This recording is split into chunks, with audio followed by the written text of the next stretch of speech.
અમે આવી ગયા ધકવાડાના રાજા જોવા માટે. તો જુઓ તમે, આ કેટલું મસ્ત છે તે મૂર્તિ. ધકવાડાના રાજા તો છે જ, પણ અહીંયા એટલી મસ્ત કલાકારી બનાવેલી છે, એટલી મસ્ત થીમ બનાવેલી છે કે તમે પણ આવા માટે મોહિત થઈ જશો. આ તો મેં તમને સેમ્પલ જ બતાવતો છે. એનું ફૂલ વિડીયો જોવા માંગતા હોય તો મારી યુટ્યુબ ચેનલ કમલ દેશી વ્લોગમાં તમે જોઈ લેજો ફૂલ વિડીયો.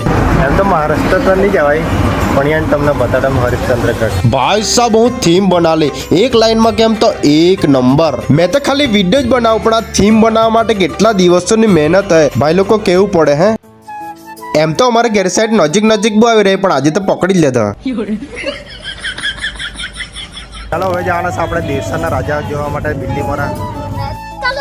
અમે આવી ગયા દેવસરના ગણરાજ જોવા માટે. ગણપતિ બાપ્પાની મૂર્તિ મોટી હોય કે નાની પણ બધી સારી ને મસ્ત જ રહી. પણ મેં જોવા માટે આવેલો તો થીમ. ચાલો હવે આપણે જવાના છે ત્યાં દેવસરના રાજા બીજો છે ને, બીજો છે ત્યાં.